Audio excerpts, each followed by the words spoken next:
இப்போ சிவன் வந்து சிவன் சாமியோ சிவன் சிலையோ நம்ம வீட்டுல வைக்க கூடாது, ஒரு லிங்கம் கூட வீட்டுல வைக்க கூடாது அப்படின்ற மாதிரி நிறைய சொல்லுவாங்க. ஏன்னா சிவன் வந்து ஒரு அழிக்கும் கடவுள், அது வந்து வீட்டுல வச்சு ஆகாது அப்படின்ற மாதிரி சொல்லுவாங்க. அதெல்லாம் உண்மைதானா? நான் ஏற்கனவே ஒரு இடத்துல சொல்லியிருக்கேன், சிவன் வந்து அழிக்கும் கடவுள் கிடையாது. சனீஸ்வர பகவான் மாதிரி வச்சுக்கோங்களேன். சனீஸ்வர பகவான் என்ன பண்ணுவாரு, அந்த 7.5 வருஷம் நம்மளுக்கு என்ன நடக்கும், நம்மளோட நிறை குறைகள் எல்லாத்தையும் ஃபில்டர் பண்ணுவாரு. நீ எவ்வளவு தப்பு பண்ணிருக்க அதுக்கான பனிஷ்மெண்ட் முதல்ல கிடைக்கும், அதுக்கப்புறம் நல்லது செஞ்சதுக்கான ரிவர்ஸ் கிடைக்கும். சிவனை நம்ம வீட்டுக்குள்ள கொண்டு வரோம்னா, வீட்டுக்குள்ள வந்த உடனே நீ என்னென்ன தப்பு பண்ணியிருக்க, வீட்டுல இருக்கவங்க எல்லாம் என்னென்ன தப்பு பண்ணியிருக்காங்க, அதுக்கெல்லாம் ஒரு ஃபில்டர் போட்டு பனிஷ்மெண்ட் கொடுப்பாரு. சோதனை, அதுதான் சோதனை காலம். அதுக்கப்புறம் அவர் கொடுக்கறத யாராலும் தடுக்க முடியாது.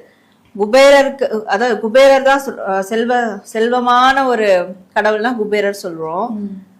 குபேரர் தான் பெருமாளுக்கே வந்து கொடுத்திருக்காரு அப்படின்னு சொல்றோம், கடன் வாங்கியிருக்காரு சொல்றோம். ஆனா அந்த குபேரருக்கே வந்து அந்த செல்வ செழிப்ப அந்த ஒரு பொசிஷனை கொடுத்தவரு நம்ம சிவன் தான். அவருக்கே கொடுக்கும் போது நம்ம ஒரு மனுஷங்க நம்மளுக்கு தேவையானதை கொடுக்க முடியாதா? கொடுப்பாரு. ஆனா அதான் உள்ள வந்துட்டாருன்னா அந்த சோதனை காலம் ரொம்ப கடினமா இருக்கும், ரொம்ப கடினமா இருக்கும்.